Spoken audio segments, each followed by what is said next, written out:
Bonsoir à toutes et à tous. Voici les titres de l'actualité de la semaine dans la MRC de Portneuf et une partie de la Jacques-Cartier.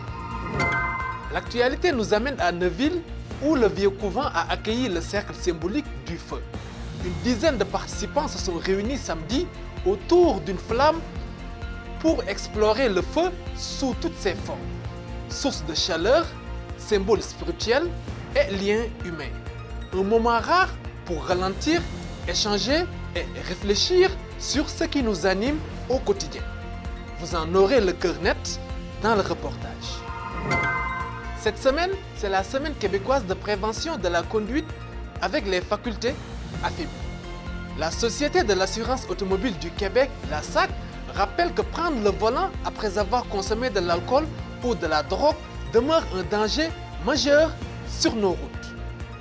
On vous expliquera pourquoi et quelles solutions existent pour éviter les drames. Vous allez entendre la porte-parole de la SAC, Geneviève Perron.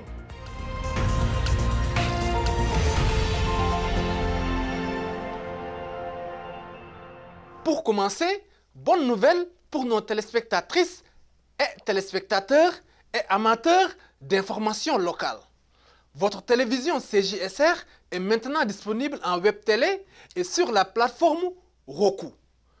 Une nouvelle façon simple et accessible de suivre la programmation de la télévision communautaire, peu importe l'endroit ou l'appareil utilisé.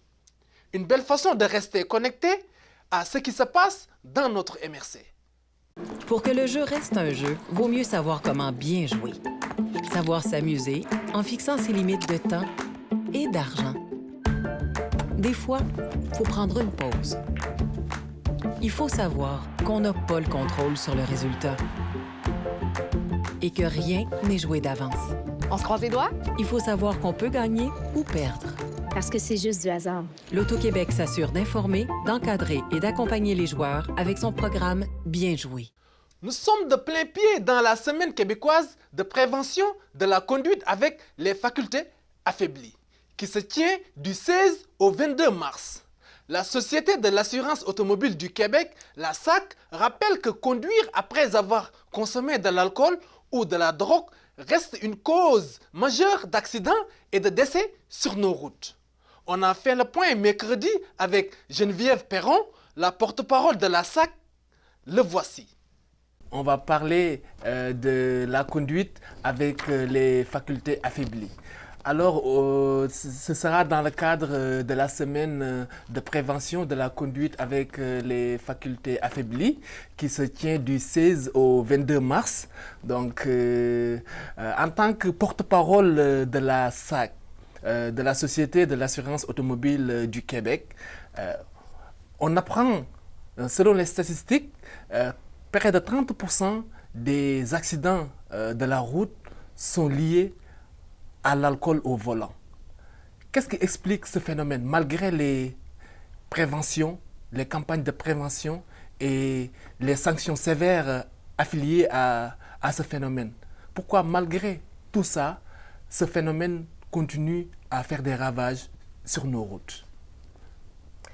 Très bonne question. Puis même au-delà des accidents sur la route, je dirais même, en fait, c'est 28% des décès sur nos routes. Donc, chaque année, c'est 100, en moyenne, là, on s'entend, c'est 100 personnes qui décèdent sur nos routes dues à la conduite avec les facultés affaiblies, 190 blessés graves. Puis, il faut dire aussi que ce n'est pas des accidents à proprement dit, puisque ce sont des comportements humains, des morts évitables. Puis, pour répondre à votre question, il y aura toujours des récalcitrants. Mais il y a quand même un chemin qui s'est fait depuis les dernières années. Si on regarde, il y a 20 ans, il y avait le double de morts sur nos routes. Donc, oui, il y a une progression, mais il faut continuer de travailler. Puis d'ailleurs, notre entrevue d'aujourd'hui, c'est un bon moment d'avoir des discussions comme ça, puis de démystifier ça, puis d'en parler. C'est important. Alors, merci pour l'invitation. Puis, il y a du travail encore à faire parce que malheureusement, ce sont des morts qui sont évitables. Ouais. Alors, les études montrent que, les statistiques officielles montrent que 40% des conducteurs admettent avoir bu tout en prenant le volant. Malgré les campagnes, qu'est-ce qui explique ce phénomène? 40%, c'est beaucoup. Il y a des gens qui seront toujours 43%, difficiles. oui. 43 beaucoup. oui. Puis il y a toujours des gens qui seront difficiles à convaincre. Puis c'est pour ça qu'il faut agir sur plusieurs fronts. Donc, il y a les campagnes de sensibilisation. On va aller aussi rencontrer les gens sur le terrain. Il va y avoir des fois des changements législatifs. Il va y avoir aussi à ça qui va s'ajouter le contrôle policier. Mais il faut se rappeler qu'il y a tellement de solutions aujourd'hui qui sont disponibles. En 2026, les cocktails sans alcool, pour n'en nommer qu'une solution, il y a tellement de bières qui sont délicieuses sans alcool, des mocktails qui sont délicieux sans alcool. Je vais à une soirée avec mes amis, je vais commencer avec un Bloody César, par exemple, sans alcool. Mais l'équivalent avec ou sans alcool, on peut s'y confondre, là. Donc, on peut dormir sur place, par exemple. Ça, c'est une autre des solutions qui est super accessible, que tout le monde peut se permettre de dormir chez quelqu'un qui nous reçoit, par exemple. On peut prendre un service de raccompagnement, dépendamment de qu'est-ce qui est accessible autour de nous. Puis, évidemment, on peut désigner quelqu'un qui va être le conducteur pour la soirée. D'accord. Alors, on apprend aussi que au-delà de l'alcool, il y a également le phénomène de la drogue, notamment le cannabis. Le cannabis est de plus en plus détecté chez les conducteurs tués ou bien en fait qui sont liés à des accidents de la route. Et que fait la SAC pour sensibiliser les conducteurs sur le danger du cannabis et des médicaments? Oui, mais en fait, le cannabis, oui, c'est vrai que c'est une des drogues les plus détectées dans le sang. Puis, ça va avoir l'effet, comme l'alcool, de diminuer notre vigilance. On va se sentir un peu... en fait, on va se sentir un peu invincible. Ça va augmenter notre temps de réaction sur la route. Ça va diminuer notre capacité de jugement. Donc, comme vous l'avez dit aussi, au même titre que les médicaments, l'alcool, peu importe, lorsqu'on parle de conduite avec les facultés affaiblies, ce n'est pas seulement l'alcool, il faut penser à la drogue, il faut penser aux médicaments. Puis si même je vais au-delà de ça, on peut même parler de la fatigue au volant. Donc, parce que conduire, c'est une tâche qui est extrêmement complexe, qui demande toute notre attention, tout notre focus. Donc, si jamais on vient ajouter à ça des composantes comme l'alcool, comme la drogue, clairement, on n'a pas le focus qu'il faut pour conduire, puis c'est là qu'arrive le pire parfois. D'accord.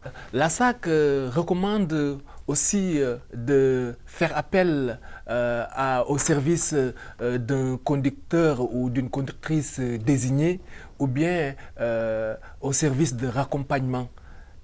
Comment la SAC fait pour rendre accessibles ces genres de services?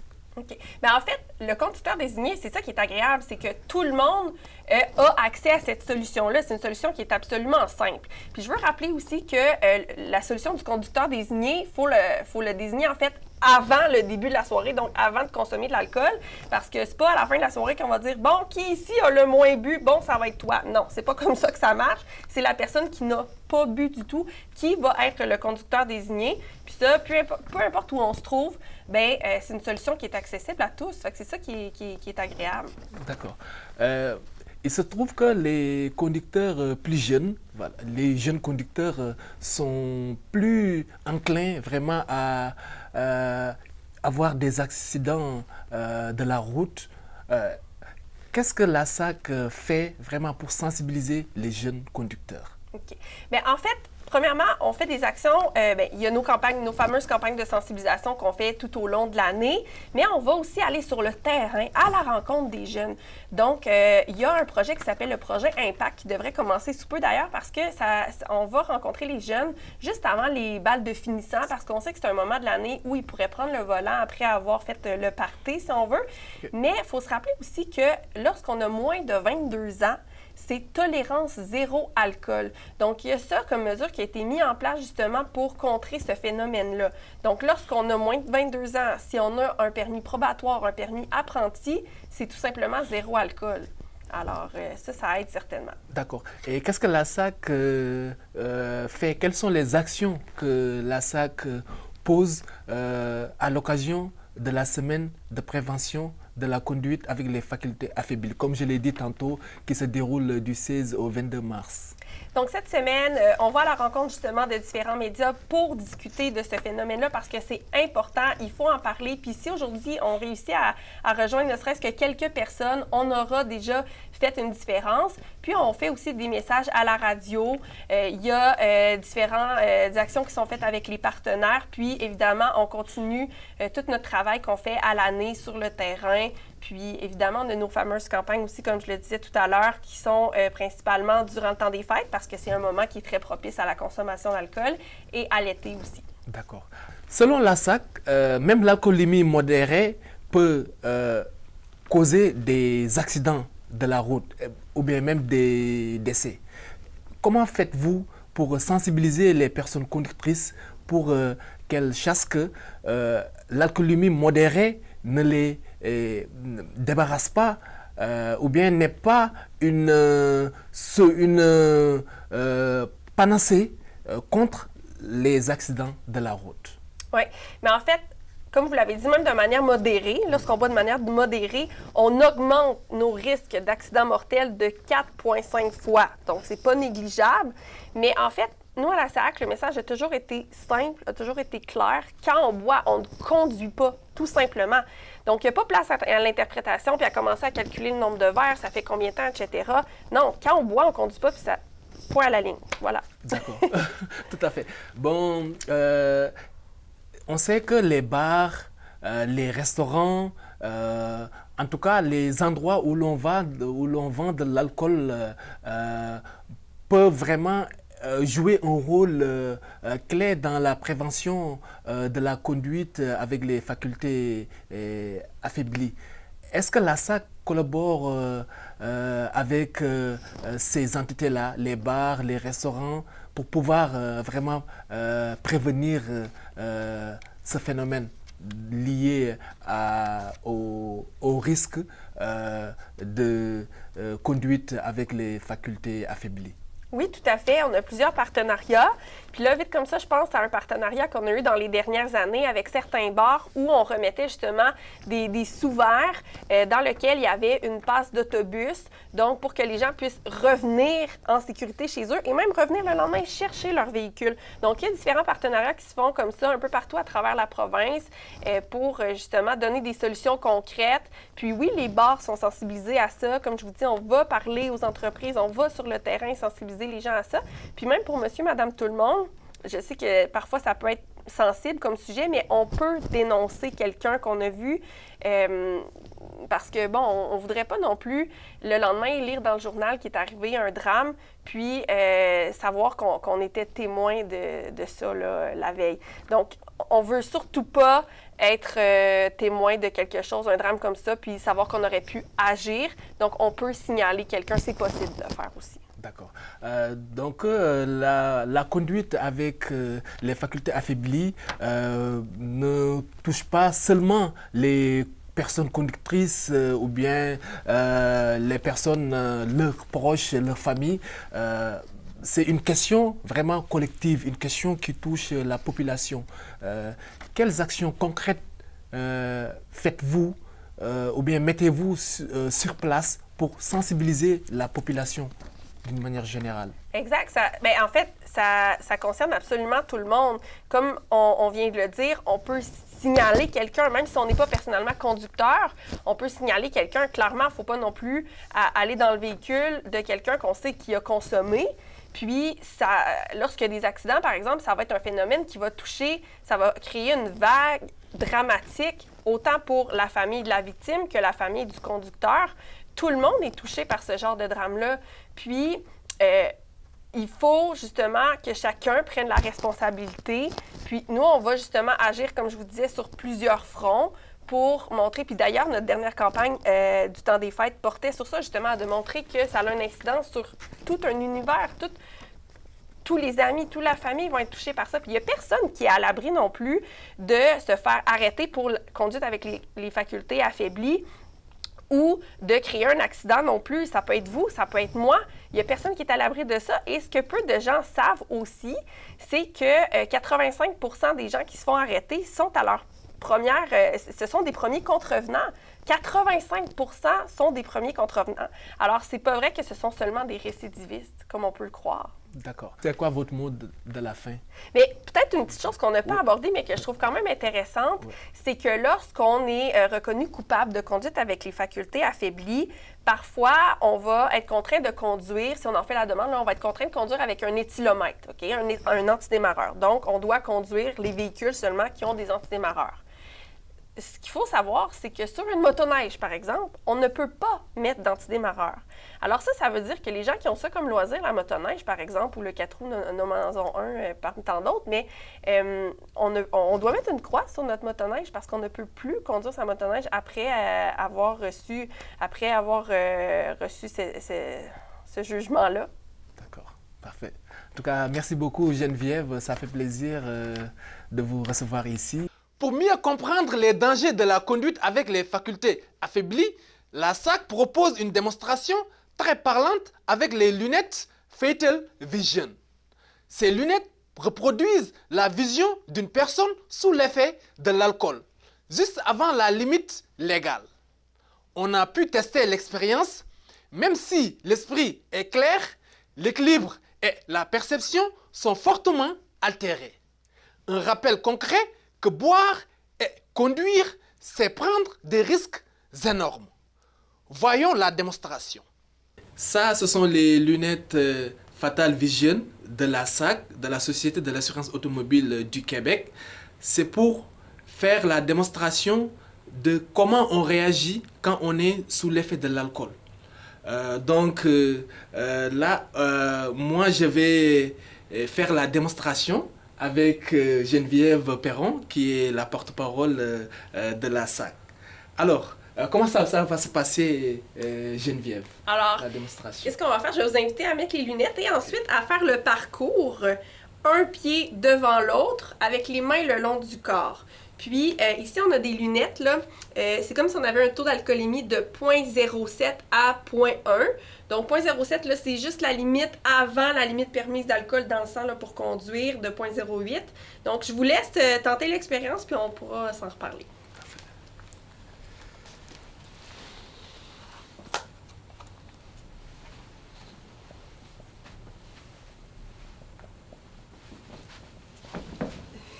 Là, dites-vous en plus que vous avez toute votre tête, votre jugement n'est pas altéré, c'est vraiment seulement votre vision. C'est vraiment... Waouh! Là, je perds mon équilibre. C'est pas du tout évident, là. Conduiriez-vous dans cet état-là? Non. Non. Vraiment, là, j'ai perdu l'équilibre. Donc, ça montre à quel point on perd nos facultés quand on est sous l'effet de l'alcool. C'est ça? Exactement. Donc, nous, on apporte les lunettes Fatal Vision lorsqu'on va dans des salons, par exemple. Parfois, on va même aller dans des écoles. Donc, quand on va sur le terrain, on va apporter ces lunettes-là. Puis, c'est vraiment une belle démonstration. C'est très visuel, c'est très concret pour montrer que notre vision va être altérée en plus de plein d'autres facultés. Et clairement, là... Puis là, vous avez toute votre tête, là. Donc, c'est seulement la vision. Donc, pensez que lorsqu'on conduit, si vous avez cette vision-là, clairement, en tout cas, moi, je ne prendrais pas le volant. Je pense que vous non plus, de ce que j'ai compris. Ouais. Donc, c'est pas une bonne idée. On veut pas mettre la vie de personne en jeu. D'accord. Donc, c'est vraiment une démonstration très efficace, une démonstration concrète de quoi on ressemble quand on est sous l'effet de l'alcool. Et c'est dangereux parce que moi, je l'ai essayé et voilà, j'ai trébuché, et voilà, j'ai perdu mon équilibre. Donc, ça prouve à quel point il est dangereux de prendre le volant alors qu'on est sous l'effet de l'alcool. Exactement. D'accord. Alors, c'est quoi le mot de la fin? Quand on boit, on conduit pas, tout simplement. C'est ça. Parler de santé mentale chez les jeunes, briser les tabous et créer des espaces d'échange. C'est l'objectif d'un événement qui se tiendra le 16 avril prochain à Saint-Marc-des-Carrières. Le chantier réussite éducative de Portneuf Ensemble propose une soirée grand public autour d'une pièce théâtrale suivie d'échanges avec des intervenants. Un rendez-vous qui vise autant les adolescents que leurs parents.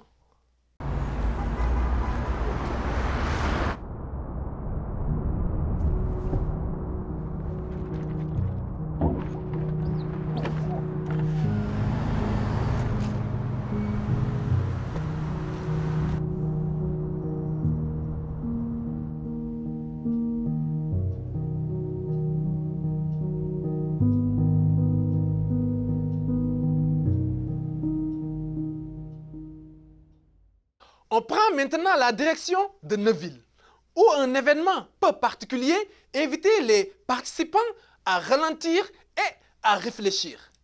Au vieux couvent, une dizaine de personnes se sont réunies samedi autour d'un cercle pour échanger sur un thème universel, le feu. Bien plus qu'une flamme, le feu devient ici un symbole de partage, de spiritualité et même d'humanité. Notre équipe s'y est rendue pour capter l'ambiance de cette rencontre hors du commun. Regardons.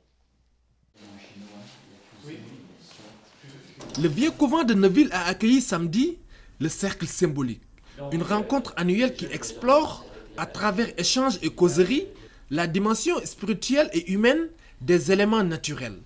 Cette édition était consacrée au feu. La première chose qu'on peut dire, c'est que le feu a permis un des premiers actes sacrés pour l'être humain sur Terre, quand il s'est réuni pour manger. Et on est passé des aliments crus aux aliments cuits. Donc il y a une transformation qui est bon à la fois pour la santé. Et le repas était quelque chose de sacré. Il l'est encore, mais on a perdu un petit peu cette notion dans nos civilisations modernes. Les participants ont exploré le feu dans toutes ses dimensions. Source de chaleur et de lumière, symbole spirituel, vecteur de transformation et lien social. L'atelier a aussi abordé le feu dans la mythologie grecque, avec Vulcain, dieu du feu et de la forge, symbole de puissance et de créativité. Et Vulcain, par exemple, qui est le dieu du feu, qui était forgeron, était... c'est un homme quand même. Hein? Et cette prise de pouvoir, parce qu'en bout de ligne, c'est un peu ça, c'est toutes ces articles. Et je trouve que c'est très patriarcal et qu'on assiste aujourd'hui à quelque chose aussi qui est comme ça. C'est le pouvoir. Le pouvoir à tout prix. Il y a le feu du haut, hein, la foudre, le feu du bas, on pourrait dire au centre de la Terre, il y a une boule de feu. Et puis le feu, c'est un élément aussi qui nous amène vers la spiritualité.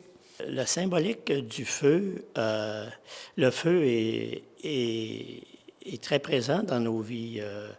C'est l'énergie qui brûle en nous, qui nous permet d'être en vie. C'est aussi la chaleur humaine qu'on peut donner, qu'on peut recevoir dans nos relations avec les autres.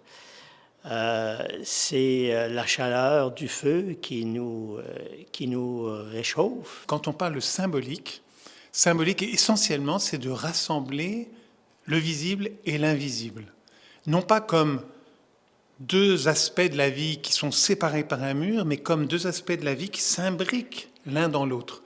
Il n'y a pas vraiment de frontière entre l'un et l'autre, mais il y a bien du visible et de l'invisible.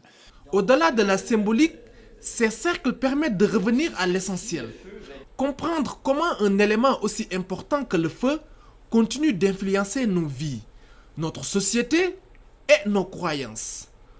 Le feu, c'est le pouvoir, c'est la puissance, c'est d'une certaine manière la technologie, pas d'une certaine manière, d'une manière certaine, la technologie. C'est ce qu'on vit aussi dans l'actualité, beaucoup. C'est par le feu qu'on peut imaginer ces guerres. Tu sais, c'est difficile d'imaginer une guerre, pas de feu. Le feu voulant dire, évidemment, c'est une énergie. Et c'est intéressant de voir que Vulcain, c'est un dieu, c'est le dieu du feu, c'est le dieu de la forge, c'est devenu aussi le dieu de l'industrialisation, puisque déjà, au temps des Romains et des Grecs, on disait qu'ils fabriquaient des automates. Or, aujourd'hui, si on pense à des automates qui sont terribles, qu'on fabrique en série, c'est les drones. Les drones sont capables de tuer beaucoup de gens, et d'une certaine façon aveugles, et en même temps, c'est même piloté, dirigé par l'intelligence artificielle, c'est-à-dire personne. Ça fait trembler. Pour les organisateurs, il s'agit d'ouvrir un espace de dialogue et de réflexion, loin de la logique rationnelle du quotidien. Le cercle, c'est ce qui permet en fait le mieux de se respecter les uns les autres, d'écouter la parole de chacun, et puis de faire en sorte, oui, que la parole redevienne sacrée, dans le sens qu'elle a quelque chose à nous apporter. Au vieux couvent de Neuville, le cercle symbolique du feu rappelle que certains éléments intemporels continuent de nourrir notre imagination et notre humanité. Papa Moussa Kamara, depuis Neuville, pour CJSR.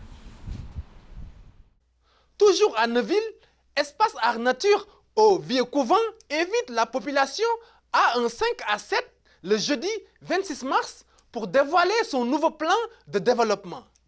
Sur place, les visiteurs pourront en apprendre davantage sur la mission de l'organisme, découvrir un nouveau logo et visiter la salle multifonctionnelle récemment rénovée.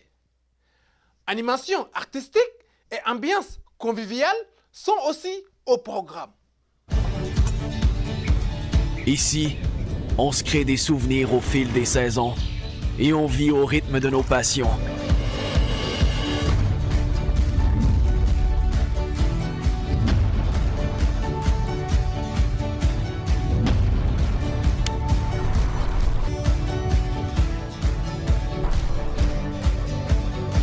Ici, quand l'aventure nous appelle, on répond.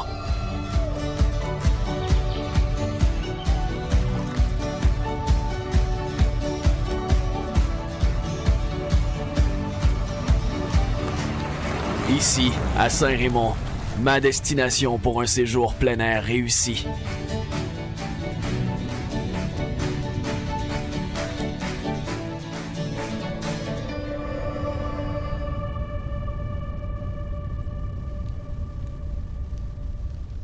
Maintenant, quittons Neuville, direction Donnacona.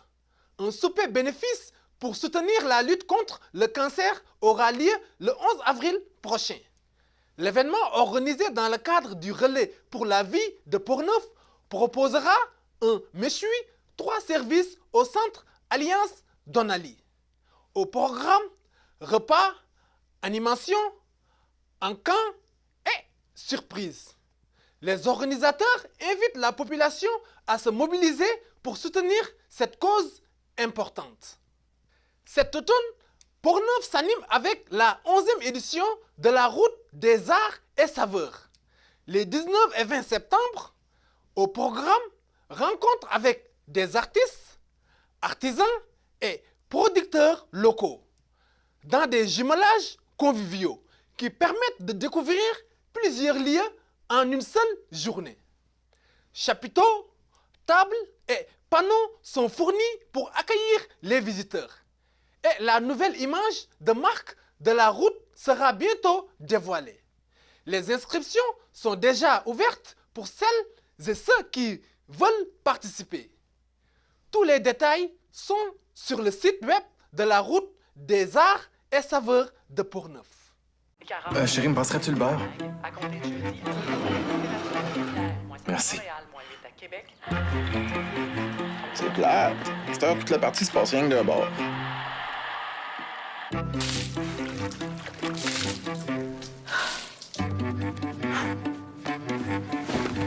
Oh, je t'aime mon cœur. Moi aussi, mon cœur. Avant vos travaux, vérifiez si votre entrepreneur a une licence de la Régie du bâtiment du Québec. Vendredi matin, la ville de Donnacona tenait la 16e édition de son déjeuner des gens d'affaires à la salle Donali. Près de 200 commerçants, entrepreneurs et partenaires de la région étaient réunis pour ce rendez-vous annuel. Ce moment d'échange et de réseautage a permis de faire le point sur les réalisations de la dernière année, tout en dévoilant plusieurs projets et nouveautés attendues en 2026. L'événement a aussi été l'occasion de souligner l'arrivée de nouveaux commerces et entreprises dans le milieu. À Deschambault-Grondines, le casse-croûte du roi franchit une étape majeure. L'entreprise familiale investit 1,6 million de dollars pour construire un tout nouveau bâtiment qui réunira son casse-croûte signature. Un espace breuvage et desserts, et une boutique entièrement dédiée aux produits locaux. Depuis son ouverture en 2023, le casse-croûte du roi travaille déjà avec plus de 20 producteurs de Port-Neuf, selon le communiqué du 13 mars. Avec ce nouvel espace, chaque artisan sera mis en avant à travers son histoire et son savoir-faire, offrant aux visiteurs une véritable vitrine gourmande du terroir. Le lieu proposera même des boîtes thématiques et des plats signatures, comme le fameux burger du roi, réalisé à partir d'ingrédients 100% locaux. Et pour les touristes, ce sera l'occasion de repartir avec un véritable goût de Port-Neuf. L'ouverture du nouveau bâtiment est prévue pour juin 2026, juste à temps pour la saison estivale. Et bonne nouvelle, ce projet créera entre 10 et 20 emplois supplémentaires dans la région. Attention aux nageurs. La piscine Line Beaumont du complexe Hugues Lavallée de Pont-Rouge fermera dès le 27 mai pour des travaux de déshumidification et d'entretien. Pas de cours de natation cet été, mais les gymnases restent ouverts et la piscine extérieure sera prolongée pour compenser. La ligne Beaumont rouvrira à l'automne 2026. Ainsi se termine ce téléjournal hebdo. Maintenant, place à la météo, suivie de votre émission Interrogé. Merci d'avoir été des nôtres et à la semaine prochaine.